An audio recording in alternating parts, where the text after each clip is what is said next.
afternoon. Thank you for joining us for our super sampling event and cooking demonstration brought to you by Neumann University Library and the Office of the Vice President for Academic Affairs. I'm Tiffany McGregor, I'm the Library Director, and today we feature Dr. DiPaolo, the Vice President for Academic Affairs, will be cooking live for you his famous, it's pretty famous, right? Relatively, yes. Relatively. It will be after now anyway. Pasta fagioli. So, Dr. D, tell us why'd you choose this soup today? I chose this soup today because it's essentially the basis for a lot of Italian soups, or a lot of soups in general. You can take this in a lot of different directions. You can add different types of beans. You can add sausage. You can add scrambled eggs. Add tomato, don't add the tomato. There's a lot of different variations on this soup. But essentially the reason why I like pasta fagioli is because it is all soups kind of in a nutshell. You start with the basic techniques for this soup, and you can build to anything like in a Sicilian cioppino if you're adding shellfish, or an Italian wedding soup, or stracciatella, or pretty much anything you'd like. It's also very similar to a lot of Mexican soups in that you're combining a stock with a tomato base, so it's a fun one. Well, I noticed you mentioned sausage, but I should remind our viewers that today there's no sausage, there's no meat. In fact, all of our soups are either vegan or vegetarian. Dr. D is doing a vegan version of his soup. We've got a vegan black bean here. Maureen has a vegetarian version of her cheddar broccoli soup. And Jess is doing a vegan chili. And just for clarification, vegan, no animal products, vegetarian, no meat. I think that's it basically. Pretty much, yeah. So Dr. D, tell us, what are we gonna do? Well, with any soup, you always have to start off with your olive oil, because the basis of the soup is a saute of a vegetable. Now, you don't want to put too much. That was probably maybe a quarter cup. And what I have here, I pre-cut these so you didn't have to watch me go through all the chopping. These are 4 carrots, 1 white onion, 4 stalks of celery, and 5 garlic cloves. And this is basically the vegetable beginnings of most soups. It's the basis for a gumbo if you leave out the carrot, but start those going. It's nice that you had all of this done in advance. To have your mise en place or your stuff ready to go is a tip to make cooking always a lot easier, go a lot more smoothly. And you know, you can't rush your vegetables when you start them out. You've got to kind of sweat them down. So the onions and the garlic, they're going to sweat down pretty quickly. Celery next, and then the carrots will probably take the most time. You don't have to really cook those too much in the olive oil. It's basically 1 to 2 minutes on the garlic and the onion, just to kind of get them flavorful. The cooking term is you sweat them. They basically start to become a little bit translucent. You start to smell the garlic in the air, which is what you want. Smell it. Can you smell the garlic? Yeah, it smells That's amazing. Good. That's good. Now, a tip I learned from Southeast Indian cooking and Turkish cooking is if you want to wake up your spices, you hit them in with the olive oil. So I always put a little bit, not too much, a little black pepper in. I'm not going to use any salt at this point, because we're working with a vegan stock, so you got to be very careful when you're working with a stock. There's a lot of salt in the stock, so you don't want to add too much. But I always like to add a little hot red pepper, because my family's from southern Italy, and we just like to have our hot pepper. That's a great tip about the salt. Yeah. You can always add more salt, but you can't take it out once it's in there. Yeah, the longer I've been cooking, the less I cook with salt, just because a lot of the ingredients I use, whether it's Romano cheese or a vegetable stock or a chicken stock, because I cook with meat at home, has a lot of sodium and a lot of salt. So you don't have to have too much salt to add. So this is oregano, probably a quarter cup of oregano, 1/8 of a cup. I like oregano, but it really depends on you. If you're more of a basil person, you can add basil. Some folks like to add thyme or tarragon. I tend to stick with the Southern Italian palate, so I do a lot of oregano and basil in my soups and sauces. But it really depends, what part of the world you're cooking from. So we're just going to sweat this down a bit. It's starting to smell incredible. It's good. In here. It's good. You can kind of leave that alone and just let it go for a few minutes. Not much you have to do. Soups are very easy, but they do require a little bit of patience. You don't want to rush soups. You need to have a few minutes for the flavors to develop, but once the vegetables have kind of cooked down a little bit, you can start adding the other pieces. So, got a little bit of a pause right now as we're waiting. Awesome. Well, I'm doing a black bean soup today, and it's vegan. I used to do this vegetarian, but I find I actually prefer the vegetable stock instead of the chicken. And this is something for me that takes me back to my childhood, not early childhood, but my first Mexican restaurant. My dad was like, "You have to try this," and I just fell in love with it. It's a black soup. It's kind of exotic looking, and it's really, really good. And we really wanted to feature vegetarian and vegan cooking today because the last time we did a soup event that was part of the blog that we've been running out of the library, it was a big hit. But we heard from a lot of people that came that they really were interested in things that were vegan, vegetarian, and of course, cost friendly. These soups are all super, super budget friendly. I don't think there's anyone here that goes above $5 a serving. In fact, I don't think any of these soups come close to $5 a serving. So you can make a big pot, have your friends over, and probably feed them and still have some money left over for wine to go with it or bread. Right? Essential. Both essential, both essential. And I'll tell you a story. This one actually comes together pretty darn quick because the batch that I made, I dumped on myself this morning, and I had to start over at 7 a.m., and I was able to do it in a half an hour. So this isn't a heavy investment of your time. How are we doing over here with the vegetables? We're doing pretty good. They're about cooked down. Now, normally after the vegetables have cooked down a bit, you want to add a little bit of Italian tomato puree. Giant has ceased to carry my imported Italian plum tomatoes. Oh, no. So I found a spicy marinara that I like. It's by Mazzetta. They are very good plum tomatoes. Whatever tomatoes you're adding, though, make sure it's a plum puree, preferably imported, simply because the imported Italian plum tomatoes have less water in them, so you're going to spend less time reducing your soup. So you want to have a pretty thick and rich tomato puree. So I'm just going to add this to my vegetables, and you'll notice that there's some nice browning going on there. It's exactly what you want. That's the fond. You want to make sure that, you've got a little bit of that because that's where all the flavor is. That means you've caramelized your vegetables enough. But now we just add our tomato sauce and go from there. And this is going to be another, a couple minutes just to kind of get that fond off the bottom of the pot. All that delicious caramelization. One of the things you'll notice when you start making vegetarian and vegan soups is, you really have to spend time developing flavors. I started, cooking vegetarian food probably 20-some years ago, and I didn't have a cookbook. I just kind of started throwing things in the pot, and everything tasted just kind of flat because I wasn't taking enough time to develop flavors. When you're not cooking with, animal products, when you're not cooking with a lot of delicious animal fats, you find that it's just a very light taste. So what you got to do is you have to augment the fat and the meat with usually spices. I mean, I tend to eat a lot more spicier food when I'm making vegan or vegetarian, and it does take me a little bit longer because you really have to spend time and develop your flavors and caramelize them a little bit. So that is pretty good because the sauce was already cooked. I'm just making sure that we get all that delicious caramelization on the bottom of the pan up, which we have. Now the most important ingredient in any soup stock will be water. So I'm going to add probably a quart or so, maybe a quart and a half.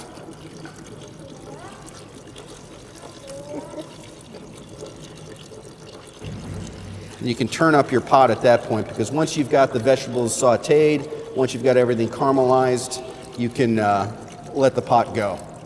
And I'll keep that because we're going to add a little bit more later. I want to get my pot hotter. Dr. D, do you use a lot of hot sauce at home to supplement your vegetarian? I use a ton of hot sauce. I mean, I'm at the point now where I can't eat scrambled eggs if I don't have, I see you have Cholula down there, which is my family's favorite brand. That's I prefer ours too. Cholula with the chipotle pepper.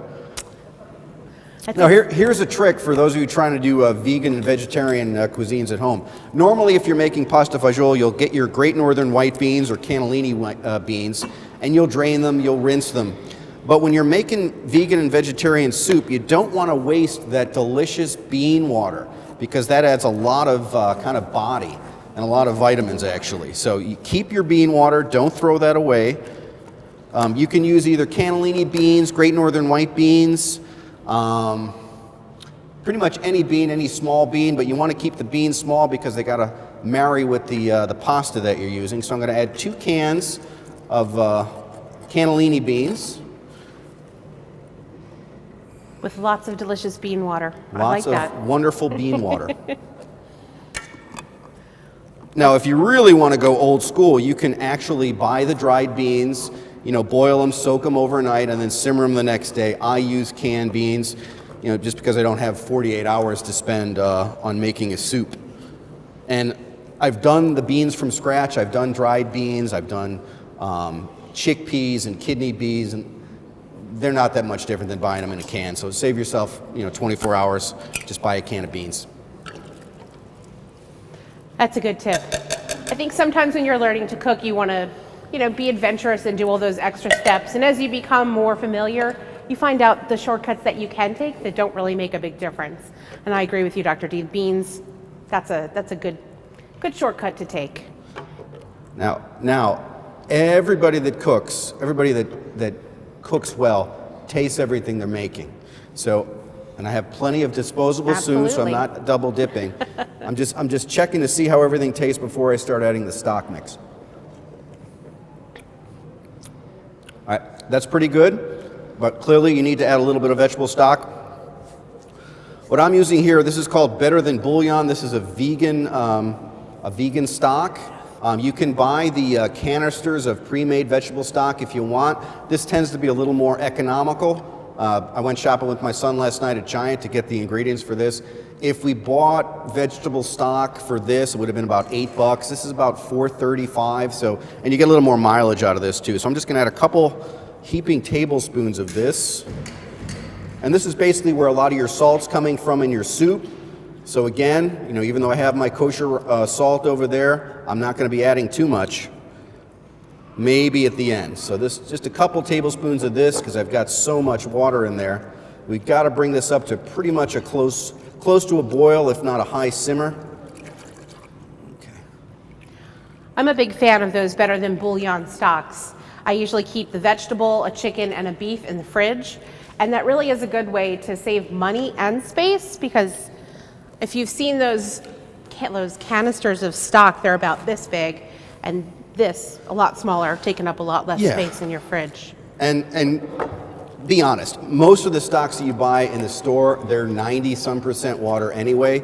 If you've got a Saturday where you're not doing anything and you want to kind of build up your stock reserves, vegan, vegetarian, vegetable stock is the easiest thing in the world to make. You just basically take whatever trimmings you have from when you've been cleaning vegetables, so like carrots, onion skins, celery tops, kale ends, whatever you want, and just basically put that in a big pot with water and probably reduce it by 2/3, and the creamy, salty goodness at the bottom will be your vegetable stock. Stock's really easy. You can do it with chicken, you can do it with beef. It's basically what people have been using leftovers for several thousand years, so you've got it in your refrigerator, guaranteed. It makes the house smell good too. It does. But it takes a long time. Like if you want to do a good chicken or a beef stock, that's going to be 8 to 10 hours probably. If you take into account, roasting the bones and all that kind of stuff. Yeah. And sorry, vegans, but you got to roast the bones in your oven and put them in a pot with vegetables and just let it go all day. So if we get another snow day, this would be the perfect thing to do. Yes. Right, Meredith? So how long do you tend to cook this soup if you're at home, Dr. Dean, all told? Probably an hour and a half. Okay. My tell on soup is to make sure the carrots are soft. So this is going to be a little bit longer to get the carrots soft. Okay. Probably another 45 minutes or so. And I'm adding more water even though I need to boil it up a little bit just because I want a little more liquid in here. Now I'm going to tell you my big secret when I'm making soup at home. and this is a secret I discovered through years of mostly error. I used to put like dry pasta in my Italian soups, and you'd make it and the pasta would get, right, and then you'd eat it and it would be really good, but then I'd put it in the refrigerator and the next day the pasta would eat all of my soup. They would just completely absorb all the liquid. So what I do now is I boil my pasta beforehand. It tends to hold up a little bit better that way, and it doesn't make your soup all gummy. It doesn't make it like a stew. It actually stays to be a soup in the refrigerator for a little while. That's a great tip. Yeah. Now, let's talk a little bit about this pasta, because I know that you took extra care to make sure that your soup was going to be vegan today. Right. And a lot of pasta has egg in it, but you chose a pasta that did not. I found a ditalini that did not have egg products. Now it's made in a facility with egg products, so they might have, been in the coffee room with eggs, but they were not made with eggs. They saw eggs on a distant, conveyor belt. There were eggs going by, but there was no eggs in this particular pasta. Okay, so I think that constitutes a lot of extra care. And it does. it's nice to know that the non-egg products and the egg products can still be friends. They can. Dr. D, where did you find ditalini, vegan ditalini? Actually, Barilla Ditalini says no eggs, but made in a facility near egg products. Yeah, just regular old Barilla. That's a good pasta anyway. I like that pasta. And the box is pretty. That pretty blue box. It's a pretty blue box. And in the grand scheme of things, I know vegans don't eat eggs, but they're eggs. They're eggs. Well, and speaking of vegan products, we did get a lot of different things to add to our soups today. So we have, I'd say between the chili and the black bean, they're sort of maybe South American flared or Tex-Mex. So we have your traditional toppings. We've got that hot sauce that Dr. D mentioned. We've got cheddar cheese and sour cream and cilantro. But we also went and grabbed some vegan sour cream and some vegan cheese. Vegan sour cream. Vegan sour cream. It's, yeah. What is vegan sour cream made from? It's Tafudi is the brand, which I used to eat their cream cheese substitute all the time. But maybe our vegan expert or vegetarian expert. Is it a tofu based or? Yeah. Soy based.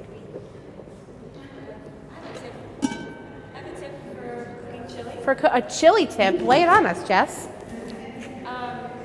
So if you're making vegan chili, it's going to be really thin because you don't have anything to kind of soak it up.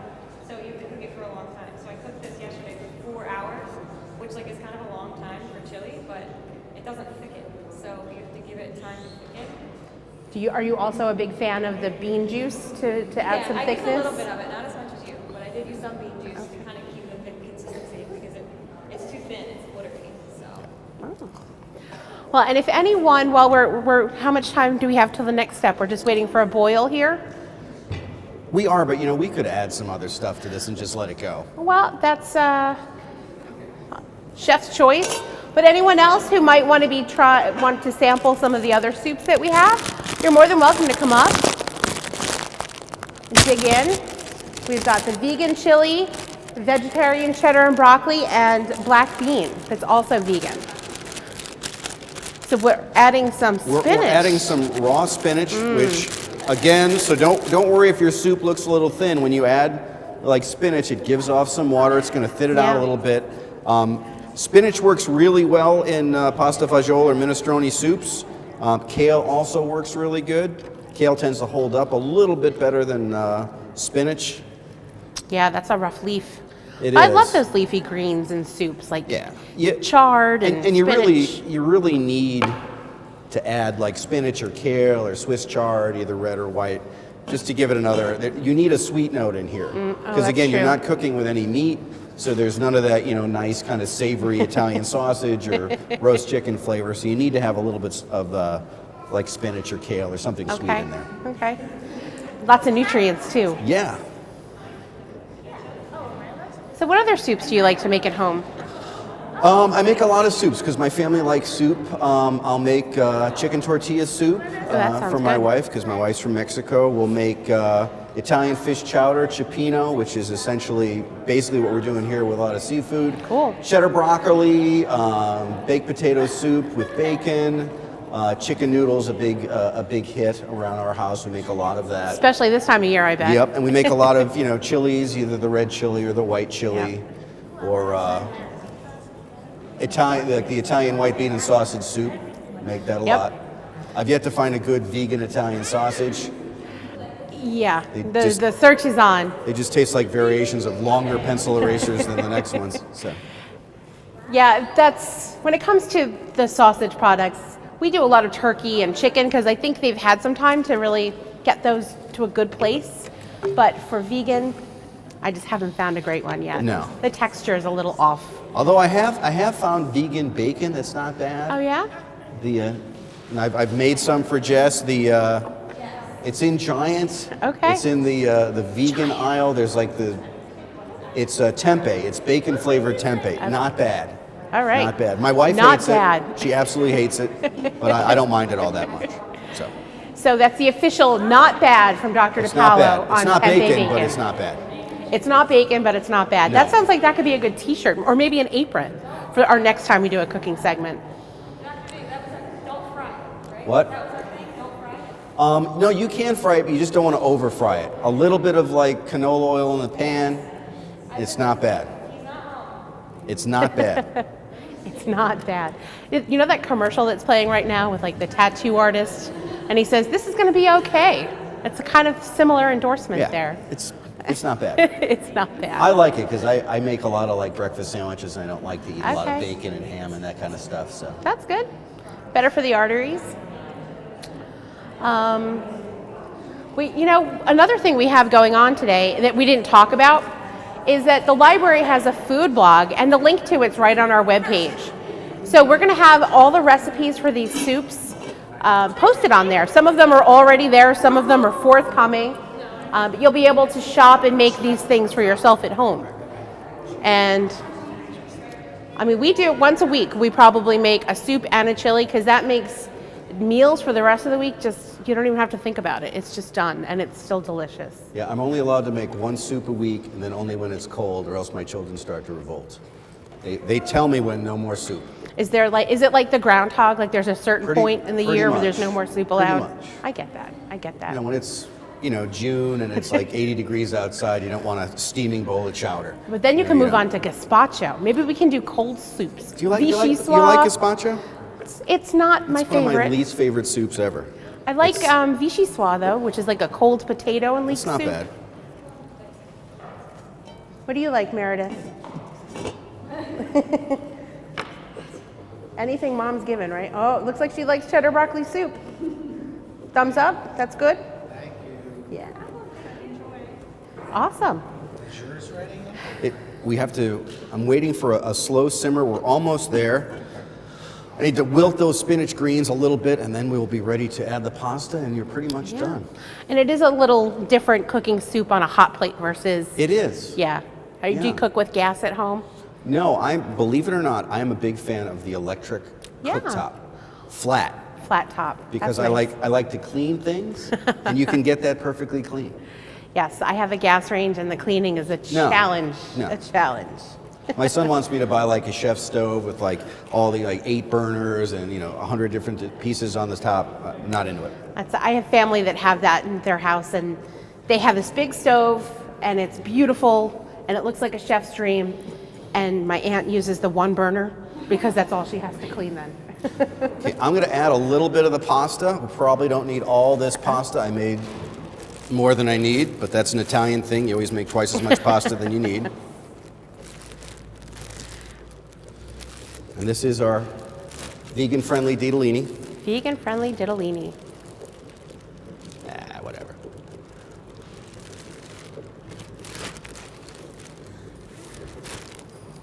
The extra for a rainy day or another pot of You never soup. know.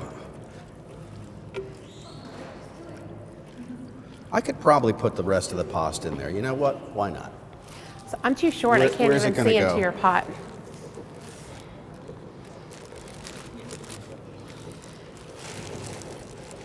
And that's another beautiful thing about soup.